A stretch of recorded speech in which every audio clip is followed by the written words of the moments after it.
naturel. Bonsoir et merci à tous pour ce 5e Skeptics in the Pub. En cette fête d'Halloween, on propose d'enchaîner bien d'actualité, la sorcellerie en Occident. Voilà. Voilà, merci à Skeptics in the Pub Paris de m'inviter pour ce sujet. Je vais me présenter très brièvement pour ceux qui ne connaissent pas. Donc je viens de Belgique.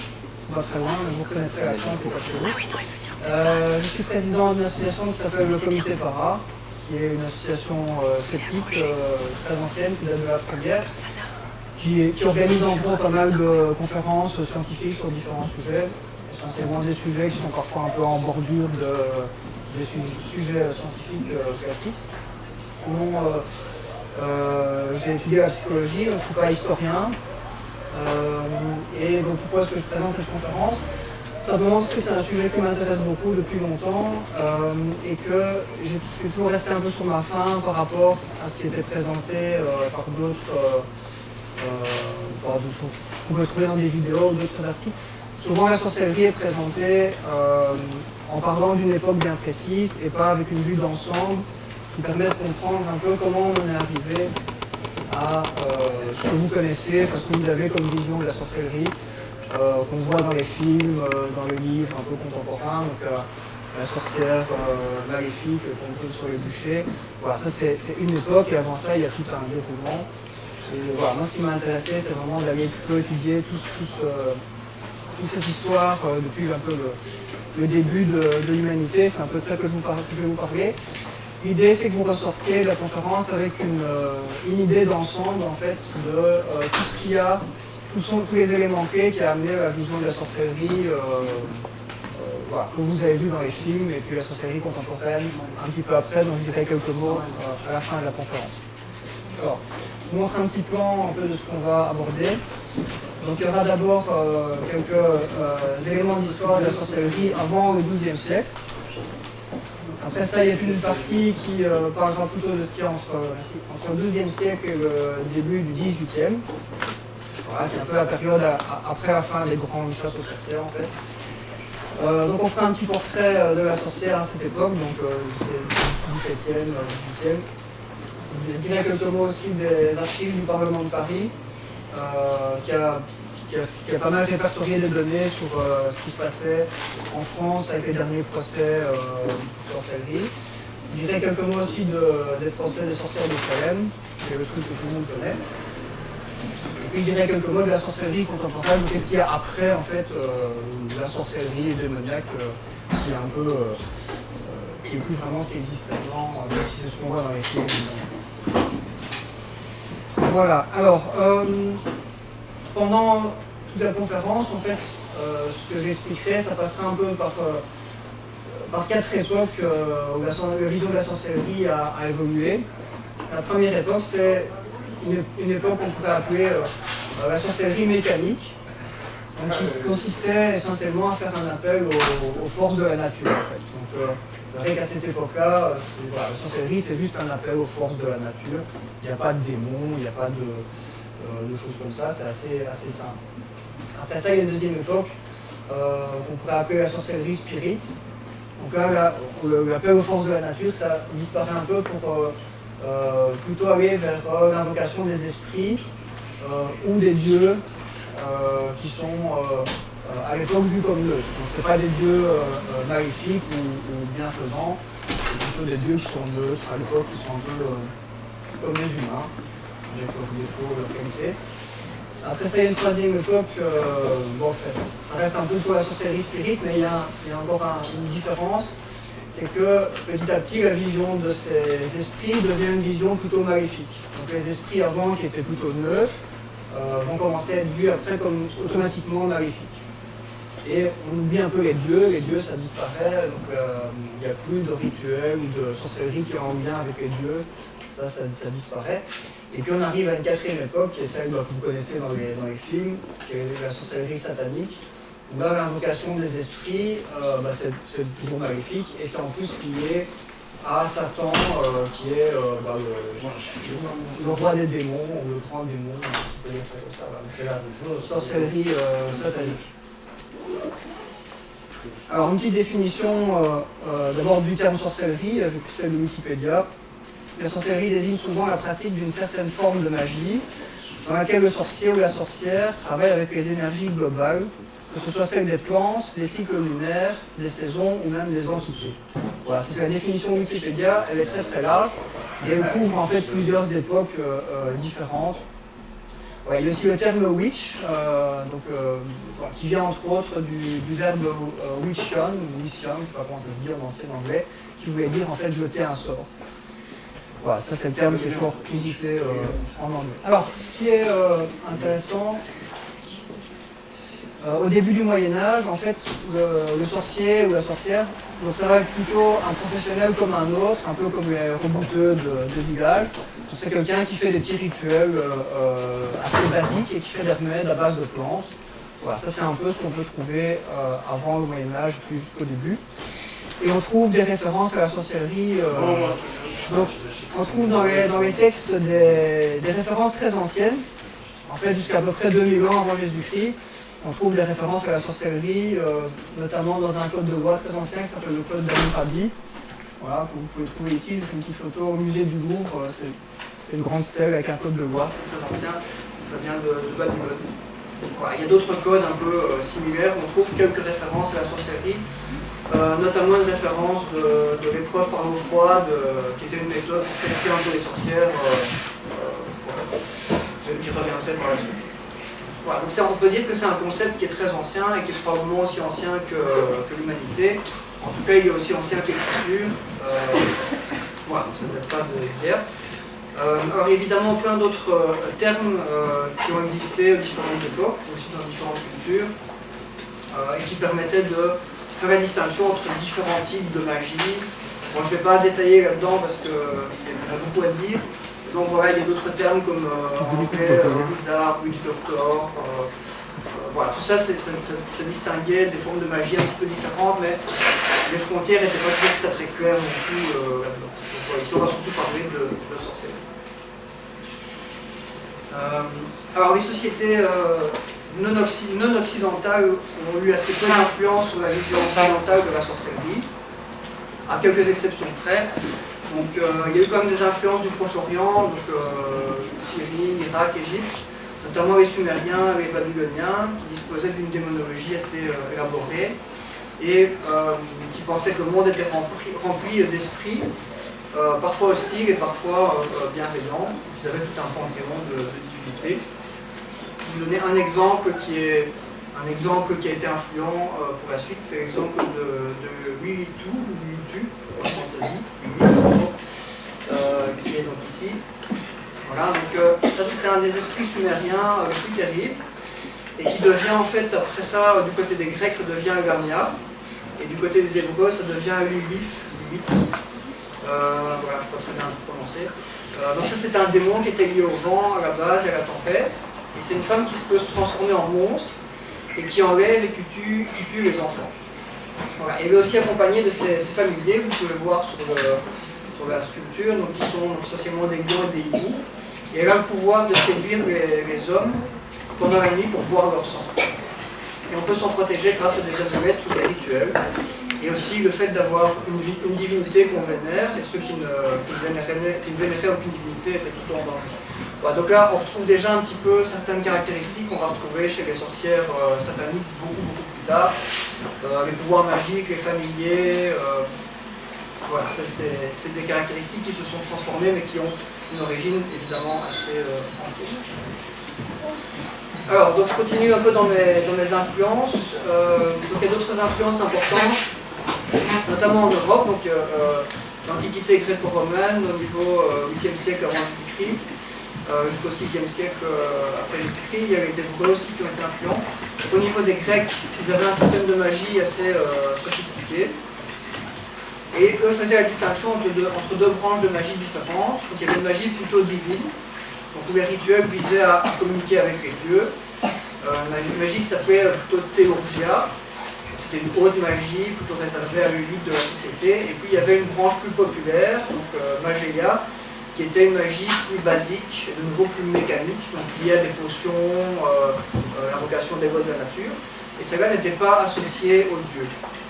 Et les Grecs, enfin, en tout cas ceux qui dirigeaient la société grecque, ne voyaient pas cette magie d'un œil très positif, et elle était relativement souvent associée à des charlatans assez critiqués, et on estimait que c'était parfois une arnaque pour se faire de l'argent sur le dos des citoyens.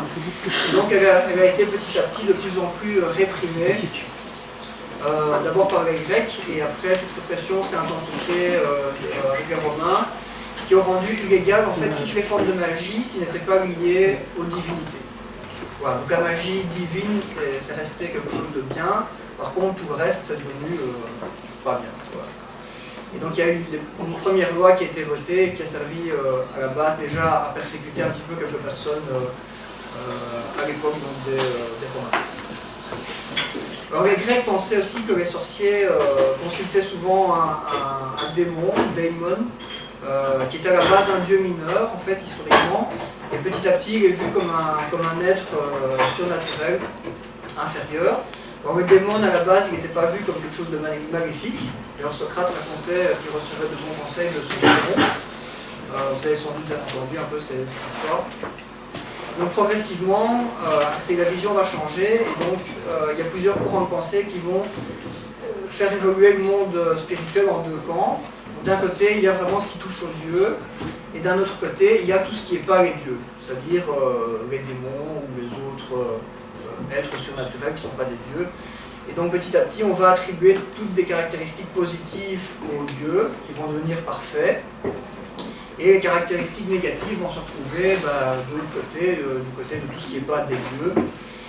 Et donc le sorcier, comme lui n'utilise pas une magie qui est en lien avec les dieux, devient associé au mal et aux démons. Ça c'est un peu le point de départ des racines de la sorcellerie démoniaque.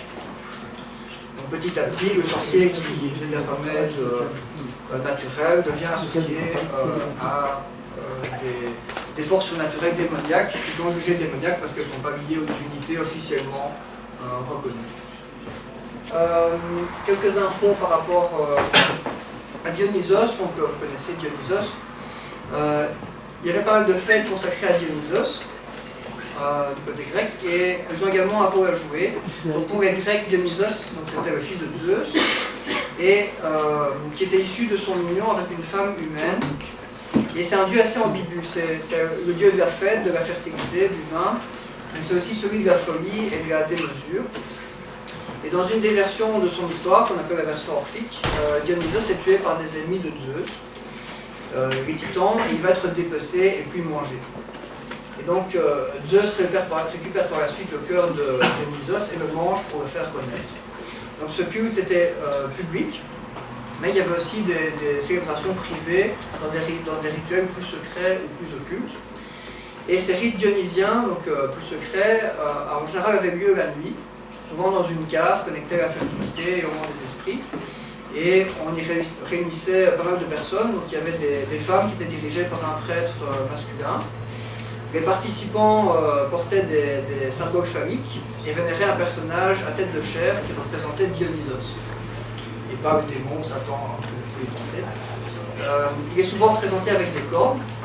Et le rituel se termine par une consommation d'alcool ou de drogue. Et les participants dansent jusqu'à très tard dans la nuit, parfois en pratiquant des orgies ou des sacrifices d'animaux.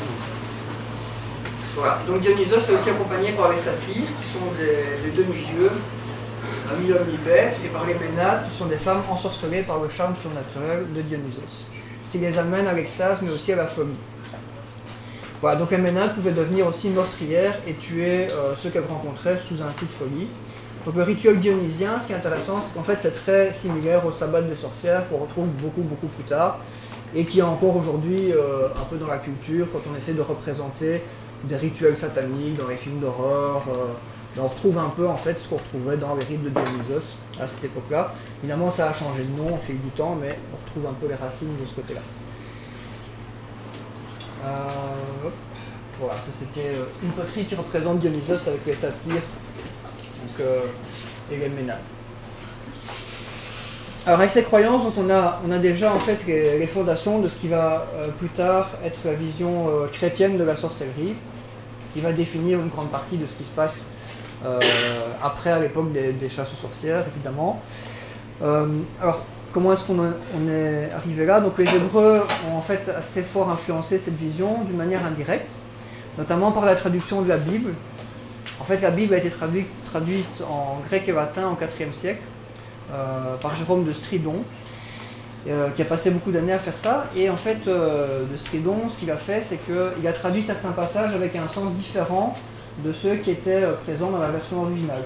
Et donc, pour vous donner un exemple, il y avait un terme qui était kashaf, qui voulait dire sorcier en fait, qui était un terme générique, qui n'était pas associé à quelque chose de maléfique. Et ce terme a été traduit après ça par maléficus, donc qui veut dire malfaisant. Voilà, donc le sorcier, donc de nouveau neutre, devient un sorcier malfaisant par un changement de terminologie. Et ce terme, après ça, va être associé à tout ce qui est diabolique, évidemment. Il y a eu d'autres auteurs qui ont continué à modifier les textes par la suite. Notamment, il y a une autre version de la Bible qui est très connue, qui s'appelle la King James Bible, qui a été écrite en 1611 par James Ier. Et donc, ce roi était un féru de démonologie. Le roi était un féru de démonologie et il avait très peur des sorcières. Et donc il a fait traduire en fait tous les termes qui faisaient référence à sorcier dans la Bible par witch. Voilà, on retrouve ce terme witch, qui est très connu aujourd'hui. Et donc les sorciers et les magiciens, c'est devenu witch. Voilà. Donc quand c'est un terme kashaf, ça a disparu, c'est devenu maléficus ou witch. Et donc voilà, toute référence dans la Bible après à la sorcellerie, c'était automatiquement quelque chose qui était lié aux démons, à Satan, à des choses plutôt maléfiques. Alors, il y a beaucoup de théologiens donc, qui ont contribué aussi à ces changements. Par exemple, Saint Augustin, ça c'est 300-400 après Jésus-Christ, donc il a été un des théologiens chrétiens les plus importants.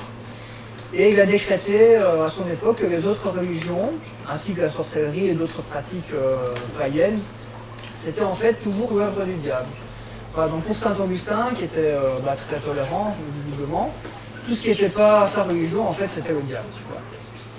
Et donc Saint Augustin a été assez influent, ainsi que d'autres théologiens évidemment du même Théodore. Et donc ils ont transformé vraiment la vision des choses encore plus, pour que voilà, tous les esprits, tous les dieux païens, y compris les dieux grecs, c'est devenu des démons.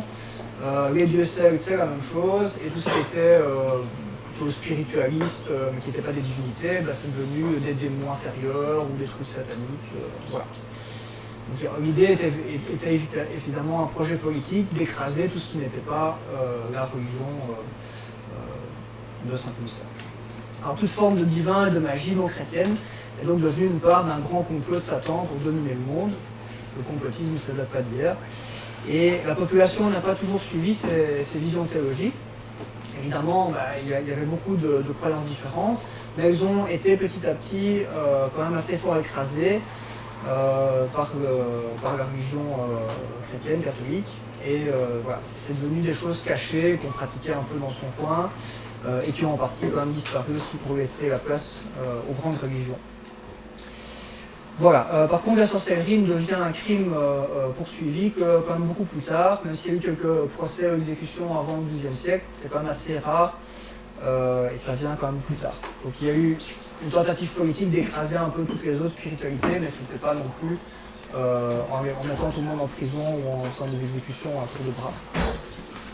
Alors plusieurs groupes religieux ont été associés à l'hérésie et à la sorcellerie. Ça a été le cas des cathares par exemple, des gnostiques, des manichéens. Voilà.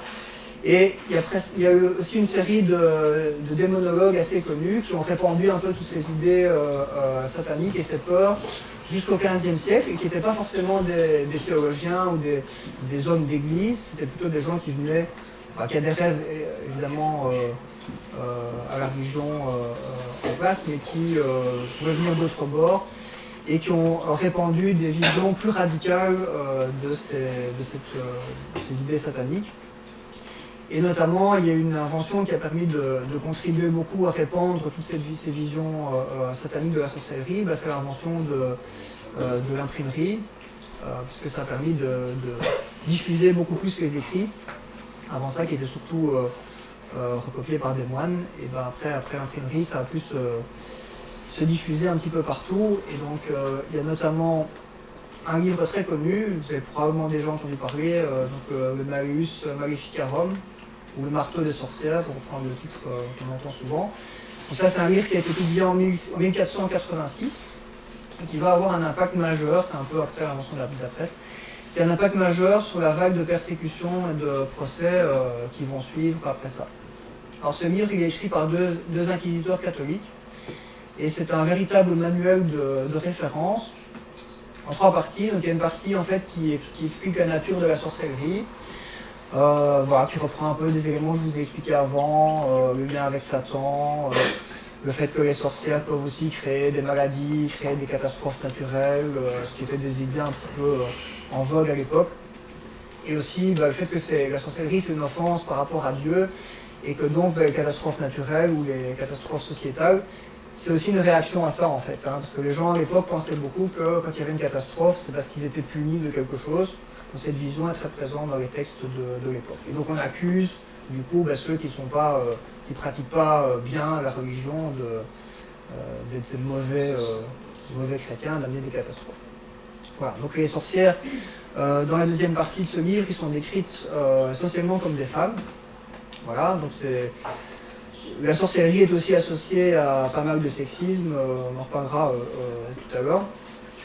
Voilà, c'est un livre qui est très sexiste, fondamentalement, et qui insiste beaucoup sur le fait que les femmes sont des êtres faibles, manipulables, et aussi des tentatrices qui vont essayer d'influencer les hommes pour les faire tomber dans les choses sataniques.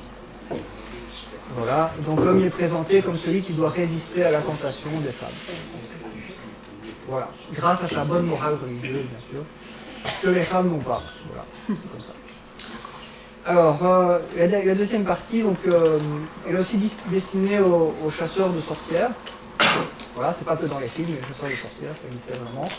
Et aussi aux hommes de loi, et donc il y a toute une série d'informations plutôt juridiques, que je ne vais pas détailler ici, mais qui visent vraiment comment interroger les sorcières, comment obtenir des preuves, comment mener les procès, et aussi comment les traquer, comment les faire parler. Bon, il y a des choses moins réjouissantes que d'autres. Et voilà, donc c'est un véritable manuel de A à Z de tout ce qu'on peut faire pour tuer, persécuter, condamner et tuer les sorcières.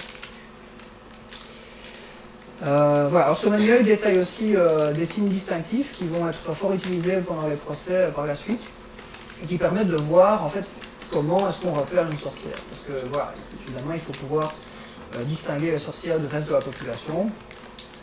Et donc une des choses qu'on va retrouver, c'est ce qu'ils ont appelé la marque du diable. Donc la marque du diable, ça sera souvent avancé comme preuve lors des procès, donc on condamnait des gens sur base de cette marque. En fait, c'est quoi la marque du diable? Ça peut être beaucoup de choses. Ça peut être une tache de naissance, ça peut être un grain de beauté un peu étrange, ça peut être une autre imperfection de la peau, voilà. En gros ça peut être un peu n'importe quoi.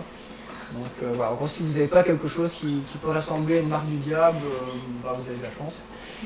Voilà. En gros, si on cherche la marque du diable, en général on arrive à la trouver, c'est un peu ça que ça veut dire.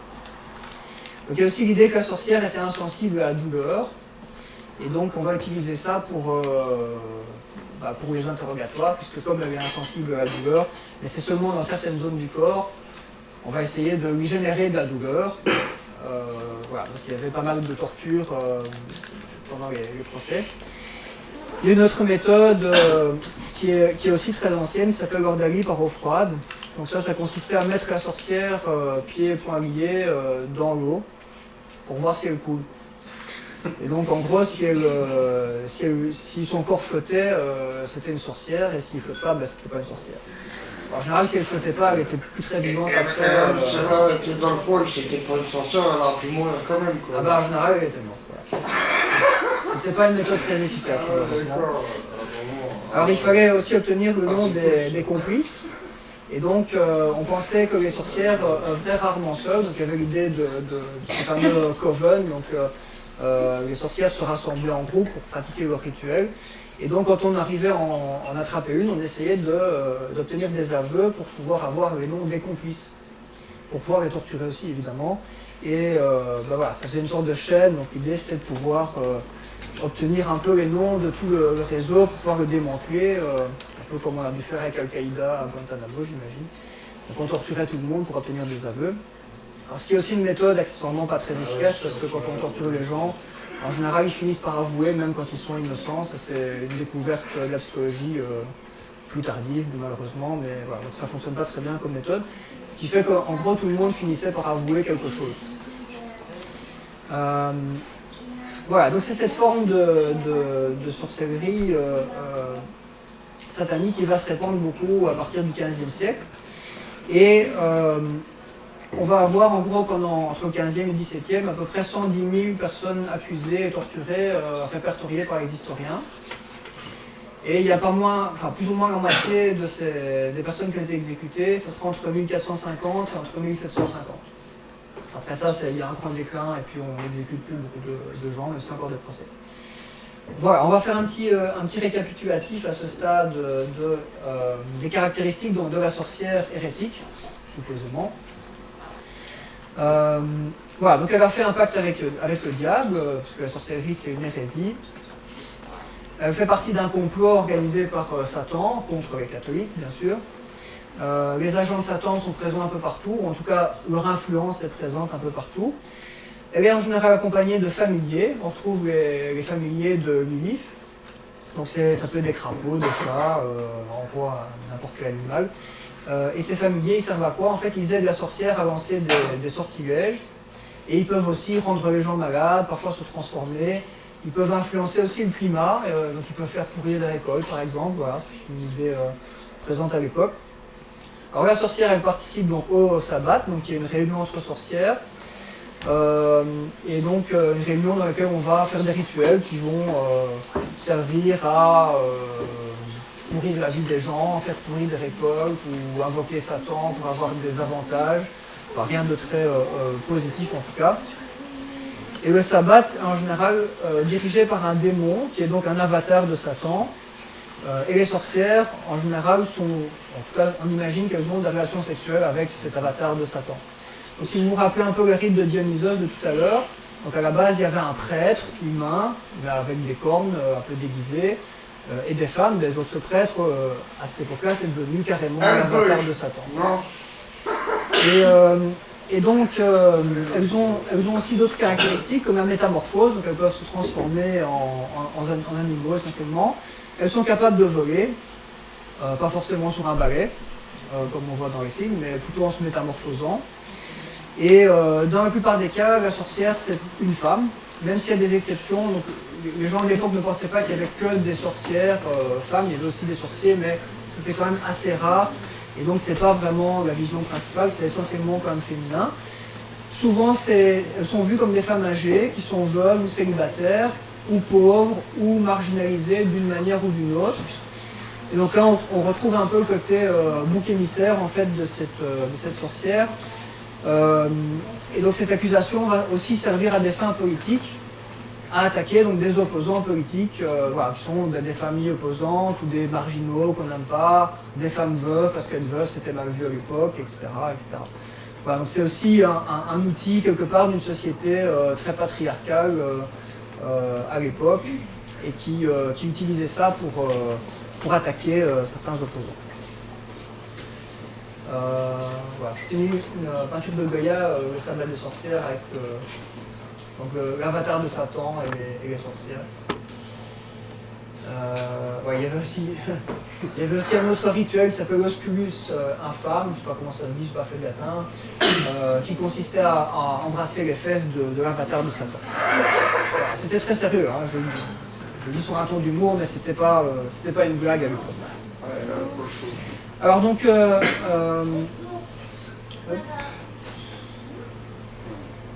alors, je vais vous dire maintenant quelques mots de Salem. Donc, Salem, c'est l'époque où vous connaissez un petit peu mieux. Hein. Donc, à Salem, Salem c'était un village donc en Nouvelle-Angleterre qui était constitué par des colons qui avaient quitté l'Angleterre pour s'établir là-bas. Donc, c'était pas des colons catholiques, c'était des protestants, et des protestants en fait très très rigoristes. Et donc ils se sont, pour des raisons désaccords religieux, ils sont notamment partis coloniser donc, la Nouvelle-Amérique. Et Salem, c'était un petit village dans lequel il y avait beaucoup de conflits autour de questions financières, de possession de terres, et aussi des colons qui vivaient dans la peur des Indiens. Hein, c'était pas encore l'époque où l'Amérique avait... enfin, les futurs Américains avaient pris possession de toute la terre, donc il y avait encore des Indiens et des conflits avec les Indiens. Et donc Salem a été fondé par des puritains, donc, qui étaient en conflit avec les protestants, et qui avaient donc des croyances très conservatrices, inspirées du calvinisme. Donc pour eux, par exemple, la musique était interdite, il y avait juste des hymnes religieux, les jouets c'était interdit, la danse c'était interdit, les fêtes de Noël c'était interdit. Voilà, c'était pas une société très rigolote. Et le but, c'était, ce qui était très important pour eux, c'était d'éviter la damnation éternelle en menant une vie de piété. Et c'était vraiment un objectif très important pour eux, beaucoup plus que pour les protestants en Angleterre. Et donc en 1692, deux enfants, donc Betty Paris et Abigail Williams, ont commencé à présenter des crises d'épilepsie. Enfin, aujourd'hui on pense que c'est des crises d'épilepsie, évidemment à l'époque c'était pas connu. Elle criait, elle faisait des sons bizarres, elle se contorsionnait et elle rampait en dessous des meubles. Et donc le médecin local a décrété que ces cris c'était trop grave pour être lié à une condition médicale et que c'était probablement de la sorcellerie. Voilà, ça c'est le tout début en fait de l'histoire de Salem. Et donc après ça, certaines de ces enfants ont été interrogés et elles ont désigné d'autres personnes qui vont être en fait le début d'une suite d'interrogatoires où chaque personne interrogée va en fait désigner d'autres personnes pour des raisons différentes. Bon, l'histoire de Salem est assez bien connue en détail, je ne vais pas tout vous raconter parce qu'il y en aurait pour une heure, mais en gros, en fonction des complices ou des désignations qui ont été faites, les motivations étaient différentes. Il y a des personnes très marginalisées qui ont été citées, il y a des personnes qui étaient des opposants politiques, de familles rivales, il y a des personnes qui étaient un peu le rebouteux du village, voilà, ça a fait un peu le tour. En gros, toutes les personnes qui ont été interrogées balançaient un peu les noms de ceux qui n'aimaient pas, et ça a créé une sorte de transmission comme ça, un petit peu presque comme un virus, où plein de personnes ont commencé à avouer des pratiques de sorcellerie. Il y a eu en fait 140 accusations à peu près, rien qu'en 1692 à Salem. Et donc ces accusations visaient parfois plusieurs membres d'une même famille, parfois même aussi les avocats qui défendaient les accusés. Voilà, ça se répandait un peu facilement. Comme vous avez vu tout à l'heure, donc comme les critères pour accuser les gens ou voir qui étaient des sorcières, c'était un peu flou, du coup ça pouvait se répandre facilement et c'était pas forcément très clair de faire des distinctions. Donc à Salem, les 3/4 des procès ont concerné des femmes qui étaient de nouveau jugées plutôt faibles, tentatrices à l'époque. Et il y a eu plusieurs dizaines d'exécutions, essentiellement des femmes, il y a eu un homme exécuté au début. Pendant la première année, et la plupart des accusés, après ça, il y en a beaucoup qui croupissaient en prison, parce qu'assez vite, on a eu un peu plus de mal quand même à exécuter les gens à tour de bras, et donc il y a les autorités de ce village qui ont commencé à s'inquiéter, parce qu'au début, Salem, en fait, donc les colons dépendaient encore de l'autorité en Angleterre, qui à un moment a envoyé un gouverneur qui est venu créer un tribunal spécial pour juger les sorcières, parce que le gouvernement commençait à s'inquiéter en fait des jugements et des exécutions qui s'enchaînaient. Et donc ils ont essayé de mettre un peu d'ordre, et ils ont envoyé un gouverneur pour ça. Et il y a notamment une autre personne qui a beaucoup contribué, qui s'appelait Increase Matter, qui a contribué à créer un tribunal spécial à l'époque uniquement pour juger les sorcières. Et donc Increase Matter, qui est ici, en fait, c'est un intellectuel très connu à l'époque, qui est le président d'Harvard, donc l'université d'Harvard, voilà, 1685, 1701. Et donc, dans ce tribunal spécial, ils ont commencé à réfléchir un peu plus au jugement des sorcières et à essayer de réfléchir de manière un peu plus rationnelle pour essayer de distinguer les personnes qu'il fallait condamner de celles qui étaient peut-être innocentes. Il faut savoir qu'au début, on pensait que tout le monde était coupable et voilà, c'était assez simple. Alors, spécificité assez locale à cette région, donc il y a une évidence pour les tribunaux, enfin une preuve pour les tribunaux qui a été très fort utilisée, qui n'était pas forcément utilisée ailleurs, c'est ce qu'on appelait l'évidence spectrale. Et donc ça a servi à condamner en fait beaucoup de gens. Donc l'évidence spectrale, c'est quoi?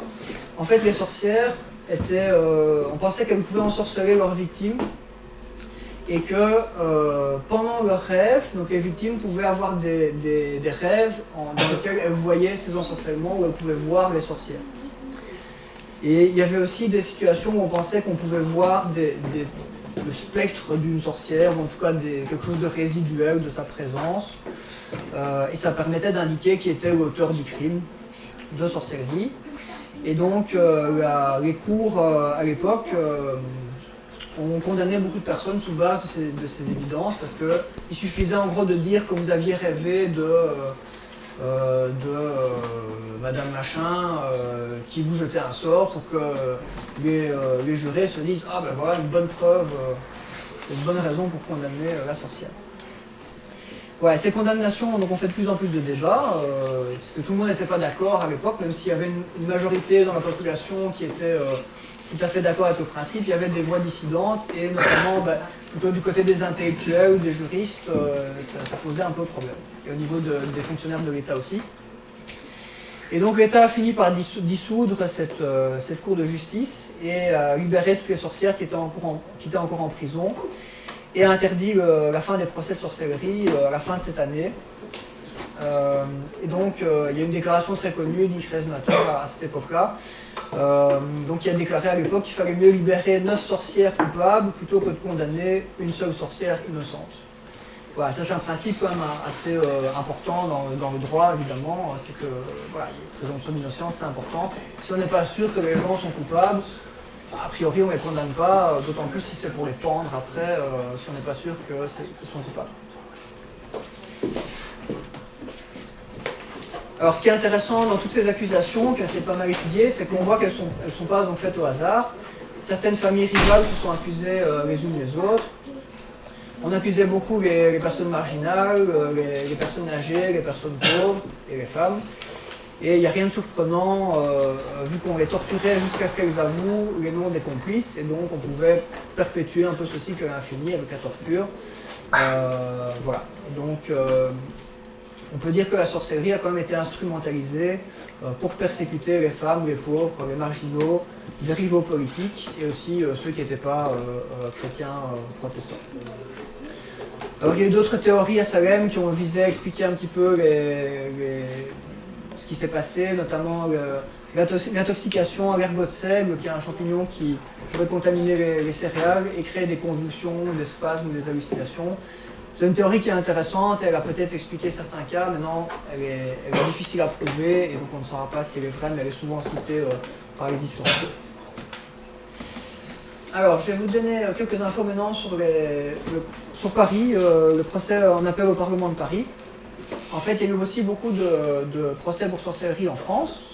Et ce qui est intéressant, c'est que très vite, tous ces procès se sont retrouvés à la Cour d'appel de Paris, parce que l'État a interdit les condamnations sans appel assez vite. Les juristes étaient relativement en avance sur une vision un peu rationnelle de ce qui se passait là-dedans. Et donc, voilà, les procès pour sorcellerie étaient déjà interdits 20 ans avant l'histoire de Salem à peu près. Et il y a un historien qui s'appelle Alfred Sommand qui a réalisé un travail de recherche assez impressionnant au niveau des archives du Parlement de Paris et qui a été décortiqué tous les procès entre 1565 et 1640, ce qui faisait à peu près 750 procès. Donc le Parlement de Paris, c'était une instance importante de la justice française, qui était présidée par le roi et qui était à la pointe de la justice de l'époque, et qui a été une des premières à mettre fin aux poursuites pour sorcellerie sur le territoire français. En fait, dès 1588, elle a instauré une loi qui rend l'appel obligatoire pour toute condamnation faite dans les communes. Et donc toutes les cours locales qui condamnaient quelqu'un pour sorcellerie, automatiquement devaient les envoyer à Paris à leurs frais pour qu'elles soient jugées en appel. Et donc les sorcières n'étaient plus tuées, elles étaient mises en prison et puis transitées vers le Parlement de Paris. Alors le Parlement de Paris, au tout début, retenait 3 preuves majeures. Il y avait des preuves matérielles. Donc par exemple un pacte signé, un pacte avec le diable, donc si on retrouvait un pacte avec le diable signé chez les gens, c'était une preuve relativement solide. Les livres de magie aussi, les poupées percées d'épingles, ce qu'on appelle aujourd'hui un peu les poupées vaudou, ça existait aussi, pas dans le vaudou, mais dans la sorcellerie, ou des poisons. Voilà. Et le Parlement, à la base, faisait un lien entre les sorcières et les empoisonneuses. Parce que l'empoisonnement était un crime assez fréquent à l'époque. Alors les aveux faits librement sans torture, c'était aussi considéré comme une preuve solide. Par contre, les aveux faits avec torture, c'était pas très bien considéré. Donc ils étaient déjà un peu en avance de nouveau sur cet aspect-là. Les témoignages oculaires d'un acte de sorcellerie, là aussi, c'était considéré comme une preuve assez valide. Donc si on avait pu assister à un rituel de sorcellerie, là c'était quand même solide, s'il y avait des témoins. Par contre, la marque du diable, ça n'avait pas une grande valeur juridique. Alors ces preuves, elles étaient jugées nécessaires, malgré les plaintes des démonologistes de l'époque qui trouvaient que c'était beaucoup trop demandé et qu'on pouvait condamner les gens avec moins que ça, et que ça fonctionnait très bien. Alors en 1601, donc la Cour, le Parlement de Paris donc, rend illégale l'épreuve de l'eau, suite à de nombreux procès qui étaient jugés scandaleux par l'opinion publique, donc jeter les sorcières à l'eau. Voilà, il y a eu beaucoup de décès, donc fatalement ça a créé pas mal de critiques. En 1640, le Parlement a sanctionné tous les magistrats qui ne respectaient pas ces principes et qui condamnaient encore des sorcières abusivement. Et en 1670, c'est la fin des procès pour sorcellerie. Et les confessions sont considérées comme des hallucinations, des délires. Donc même si une sorcière confessait devant la cour qu'elle était une sorcière, qu'elle pratiquait la sorcellerie, ça n'avait plus aucune valeur légale. Voilà. Et là aussi au Parlement de Paris, donc on a aussi observé que les personnes visées, c'était aussi souvent des veuves, des mendiants, des personnes pauvres, des opposants politiques. Par contre, il y avait un peu plus d'hommes qu'en Amérique. Il y avait encore une majorité de femmes, mais qui était quand même beaucoup moins importante. Il y a eu pas mal d'hommes condamnés en France, ce qui n'était pas le cas à Salem par exemple. Voilà, alors on s'est rendu compte aussi, les historiens ont pas mal expliqué ça, donc c'est qu'on trouvait beaucoup de preuves de la pratique de la sorcellerie pour une minorité d'accusés, même si nombre d'entre eux n'avaient en fait jamais pratiqué de la sorcellerie. C'est-à-dire qu'il y a des gens qui étaient condamnés pour sorcellerie et qui en fait n'avaient aucune pratique en lien avec ça. Donc en fait les gens qui avaient vraiment une pratique qui était en lien avec la sorcellerie et qui de par eux-mêmes l'admettaient ou l'avouaient ou en tout cas l'assumaient, c'était vraiment très très rare. Voilà. Et donc les historiens avec le recul pensent qu'en fait il existait des gens qui pratiquaient vraiment de la sorcellerie, mais qu'ils étaient en fait peu nombreux et que la plupart des condamnés en fait n'avaient aucun rapport avec des pratiques spiritualistes. Voilà. C'était des protestants comme les autres. Voilà, ces informations montrent bien donc, la difficulté pour les cours locales d'avoir géré toute cette violence et le manque de raison un peu dans la population qui exigeait des lynchages et des exécutions très facilement. La population à l'époque vivait aussi beaucoup de difficultés sociales, économiques et médicales. Et donc ça c'est aussi un facteur qui a contribué, selon les historiens, à cette peur des sorcières parce qu'on avait besoin de boucs émissaires pour les famines, pour les maladies, et donc on en cherchait, et les sorcières c'était un bon bouc émissaire.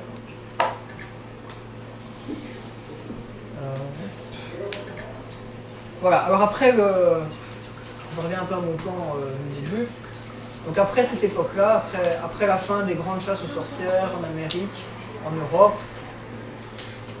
on arrive donc à l'époque contemporaine.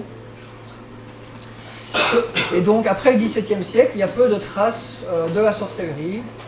Elle va globalement disparaître, en grande partie, pas tout à fait, mais les pratiques de la sorcellerie et les accusations de pratiques de sorcellerie disparaissent en grande partie à cette époque-là.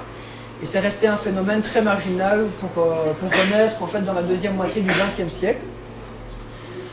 Cette sorcellerie en fait, de deuxième moitié du XXe siècle, même s'il y a des personnes qui ont essayé de prouver un lien entre cette sorcellerie et la sorcellerie qu'il y avait avant le Moyen-Âge, en fait les historiens s'accordent relativement pour dire que c'est une réinvention moderne. C'est-à-dire que la sorcellerie, après cette deuxième moitié du XXe siècle, et ce qu'il y a encore aujourd'hui, c'est une réinvention moderne, évidemment qui s'est inspirée de de certaines choses qui existaient avant le Moyen-Âge, mais il n'y a pas de lien entre les deux. Il n'y a pas de sorcellerie instituée, il n'y a pas d'organisation ou de pratique organisée qui a survécu à toutes ces époques. C'est vraiment une réinvention. Pourtant, il y a eu des auteurs comme Li Long ou Michelet qui ont réinventé la sorcellerie en enseignant donc, qu'elle était une survivance de ce qui existait avant la chrétienté.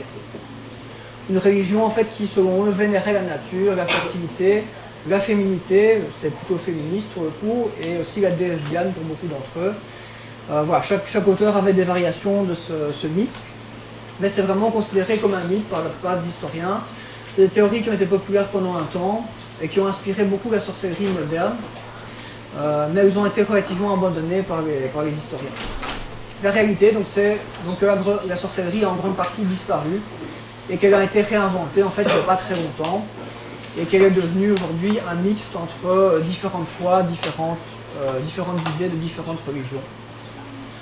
On y trouve donc des influences celtes, chrétiennes, des influences de l'occultisme, du New Age, et aussi une idéologie féministe qui est assez marquée, donc le courant, la sorcellerie contemporaine, essentiellement la Wicca, donc on retrouve ces caractéristiques et c'est assez féministe quand même aujourd'hui. Alors la personne qui a le plus influencé cette renaissance de la sorcellerie et ce qu'on pense aujourd'hui, c'est une personne qui s'appelle Gerald Gardner, qui est souvent cité comme étant le père de la sorcellerie moderne. Il a beaucoup publié après la Seconde Guerre mondiale et il a pratiqué pas mal de religions qui l'ont laissé insatisfait.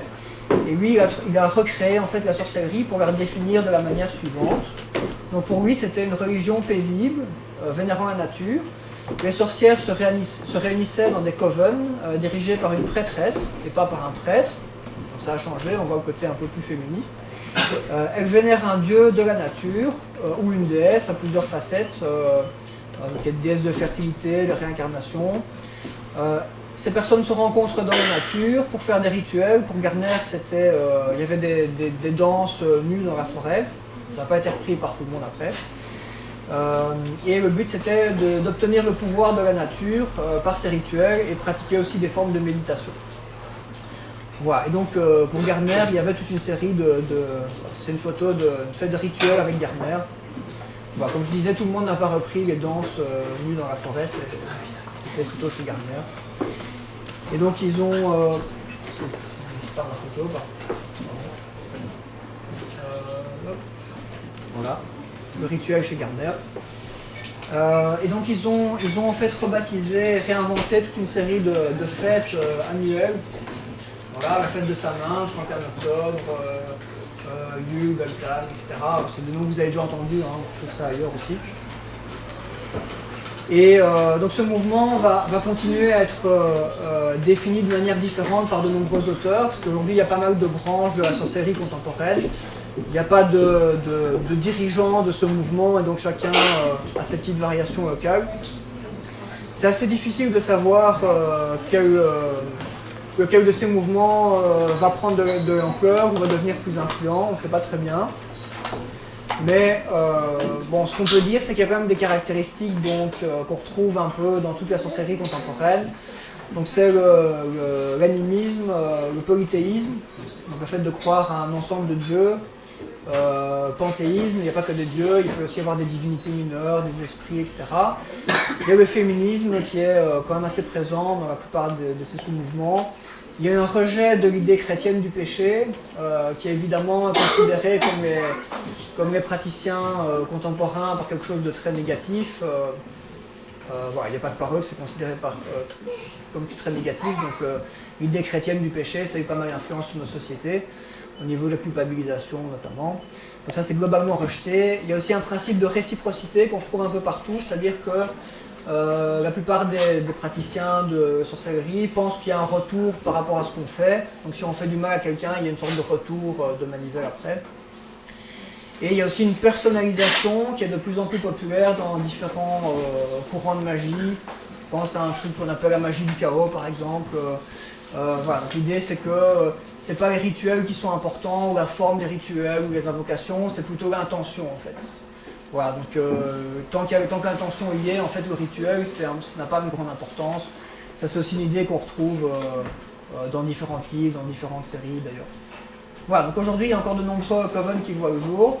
Donc ils se définissent eux-mêmes, leurs idées et pratiques religieuses. Il y en a beaucoup qui s'identifient avec la Wicca, qui se décrivent comme Wiccans. C'est assez populaire en Angleterre. Bon, je pense que dans notre pays, en France, en Belgique, il y en a un peu moins. Et ils font aussi un mix avec plein de croyances qui viennent d'ailleurs, d'autres spiritualités. Donc ça reste un mouvement très ouvert et très éclectique. Voilà, ça clôturera la conférence.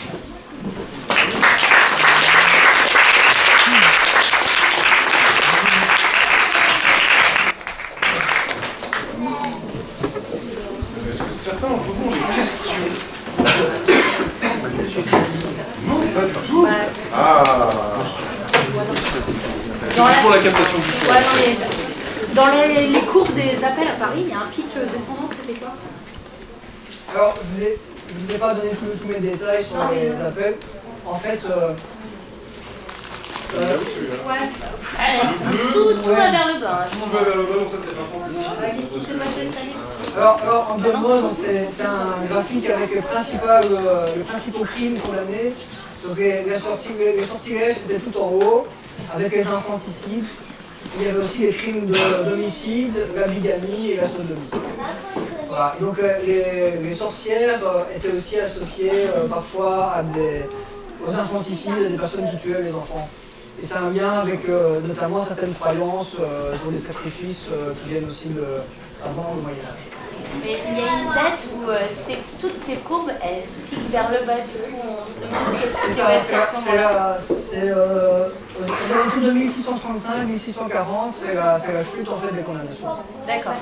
Voilà. Pas de questions, personne?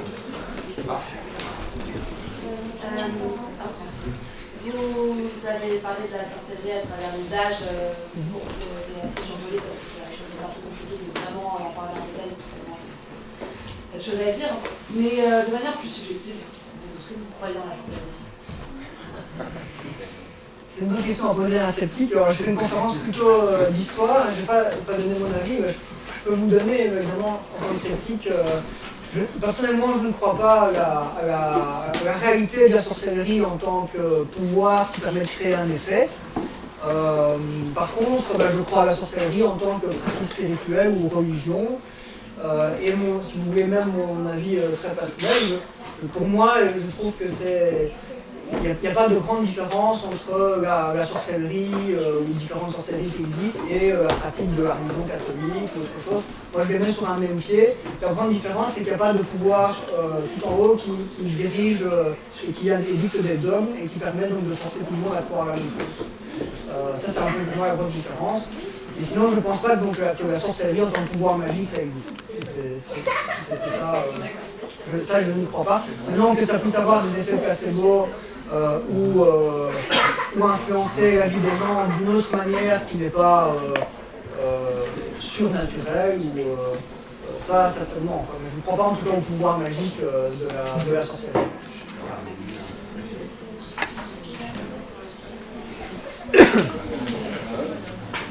Merci à tous d'avoir... Ah, c'est ça. Donc tu nous as décrit que longtemps la sorcière a été vue comme quelqu'un de néfaste, de maléfique, etc. Aujourd'hui, je pense que par exemple, il y a plein de séries à la télé avec des sorcières plutôt sympas, genre Sabrina l'apprentie sorcière avec son chasse-à-laine, ou les trois nanas de... Comment ça s'appelle? Charm, voilà. À quel moment t'expliques qu'il y a un peu une transition qui s'est faite où elles sont devenues celles qui sauvent le monde et dans l'ombre en plus, Moi je dirais à partir de la deuxième moitié du XVIIIe siècle en fait. C'est-à-dire que quand on a commencé à parler de sorcellerie de nouveau, d'une manière positive, d'une manière liée à la nature, à des choses bienveillantes, évidemment ça s'est réintégré dans le folklore, parce que le folklore de l'époque intégrait encore les sorcières sataniques. Et les deux ont continué à coexister en fait. Aujourd'hui dans les livres, dans les romans, les BD, les films, etc. On trouve un peu un mix des deux en fait. On trouve encore des éléments de la sorcière satanique. D'ailleurs, il y a une série d'horreur qui s'appelle Salem, si vous avez l'occasion, la première saison elle est très bien faite.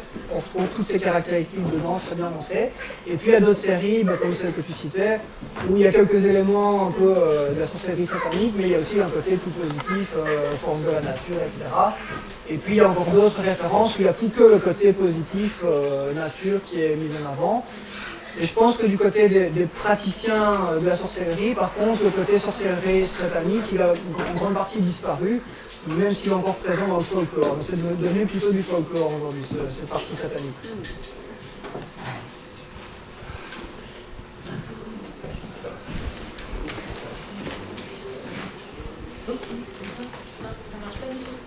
Non, il n'y a pas d'enceinte, mais en fait c'est pour la caméra.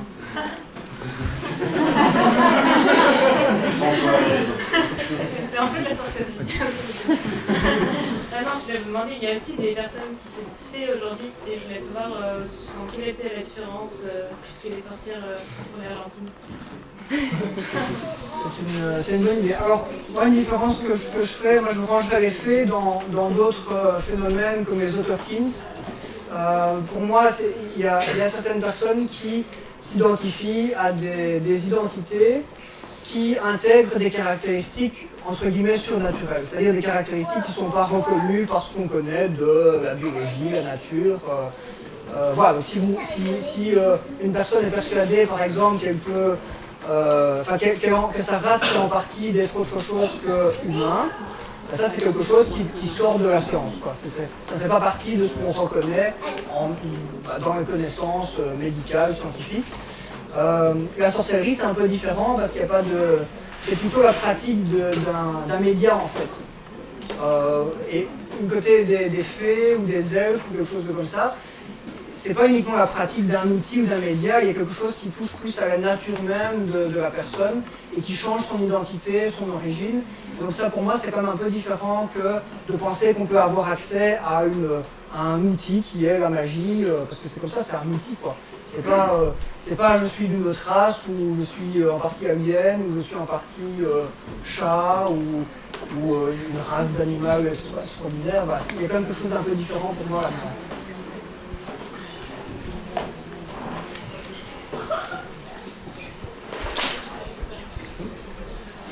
Bonjour, merci pour ta conférence. Et je vais revenir sur plutôt la sorcellerie contemporaine, parce que moi cet été, il m'est arrivé une rencontre, j'ai rencontré une sorcière en fait. La première fois de ma vie, je ne pensais pas que ça existait encore. Et surtout, j'ai pu pas mal discuter avec elle et un peu de ses croyances, donc effectivement, sur tout ce que tu as dit par rapport au fait que ça se rapproche finalement en fait, plus d'une croyance religieuse en général, pas forcément liée à des pseudo-sciences, donc il y a forcément toute une idée de croyance derrière, mais elles sont aussi, pour une part, très sceptiques sur beaucoup de choses, et ils parlent beaucoup de sciences aussi entre elles et puis entre eux, parce qu'il y a aussi des hommes dans ces mouvements-là.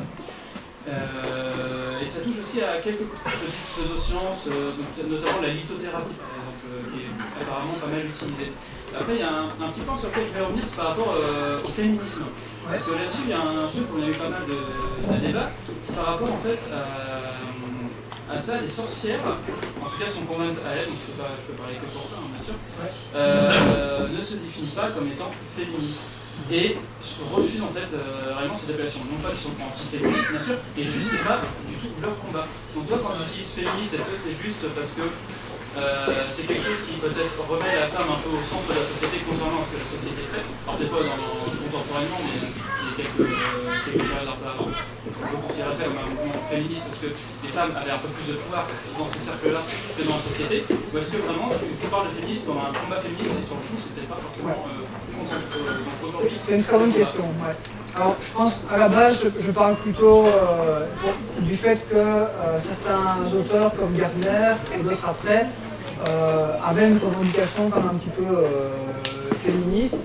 Alors après, est-ce que pour autant les personnes qui ont suivi tout ça s'identifient comme féministes? Effectivement non, mais je pense quand même qu'il y a une caractéristique féministe qui est plus présente dans ce mouvement-là que dans d'autres spiritualités. C'est pas pour autant que les gens vont se définir comme féministes. Maintenant, il y a aussi quand même certains groupes de sorcières qui se revendiquent aussi du féminisme. Il y a des autrices par exemple qui ont fait des livres qui combinent un peu les deux approches. Donc, voilà, les deux coexistent. De nouveau, c'est pas quelque chose d'homogène. Donc on va trouver différentes choses, on va trouver effectivement aussi des sorcières qui ne s'identifient pas comme féministes. Ce n'est pas une caractéristique, c'est pas un mouvement féministe, quoi. Je suis d'accord avec ça.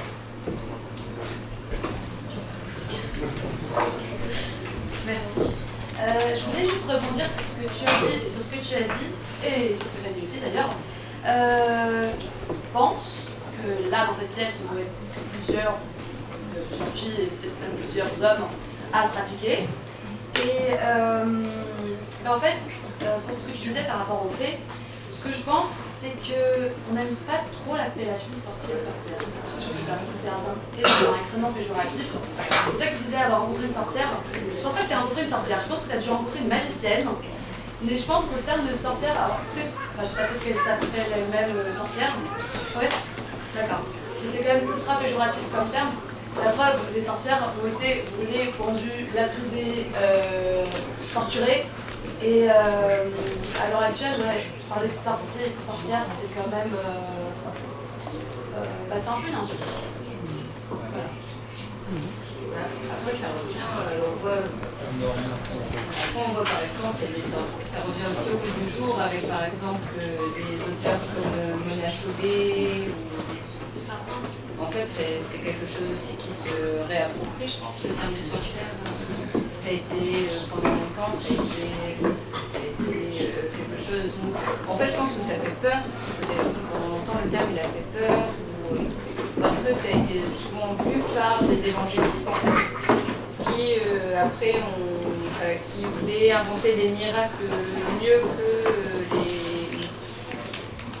les croyances locales qu'il y avait, qui ont transformé ça en folklore, qui a perdu la valeur. Mais en fait, aujourd'hui, je pense qu'on revient de plus en plus. Par exemple, longtemps, on a considéré les peuples premiers comme des sauvages ou comme des personnes qui étaient justement rattachées à ce folklore. Et aujourd'hui, de plus en plus, on peut voir, quand on arrive avec une approche du monde à travers une complexité, que finalement, par exemple, les peuples aborigènes, c'est le peuple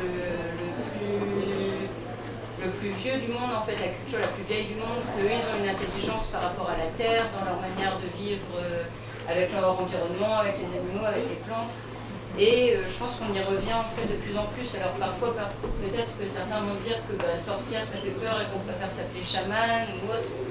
Mais à travers des personnages comme des personnes comme des autrices, comme Mona Chollet, tout ça, je pense que ça revient quand même beaucoup toujours. C'est vrai que moi, chaman, c'est une profession de Je pense par rapport à Mona Chollet, je pense qu'il y a un phénomène aussi parfois qui consiste à reprendre un peu l'insulte pour l'utiliser comme une identité, mais c'est pas pour autant que ça se généralise. C'est plutôt prendre le contre-pied. Voilà, c'est-à-dire les sorcières c'est péjoratif, mais on va se dénommer sorcière dans un certain contexte pour un peu prendre possession de l'insulte et la retourner en fait. Mais je pense pas que c'est pour autant effectivement généralisé. J'évoquais le terme Nika tout à l'heure. Voilà, effectivement, alors je ne sais pas exactement comment l'ensemble des praticiens, praticiennes, tous les termes qu'ils utilisent. Effectivement, je n'ai pas entendu beaucoup de gens qui disaient salut, je suis sorcière. Alors, je me permets d'interrompre la conversation qui est fort intéressante. On continue juste après, mais comme il y a une soirée juste derrière, on est obligé de remballer le matériel. Voilà, tout simplement ça. Merci à vous. Voilà. Merci à tous.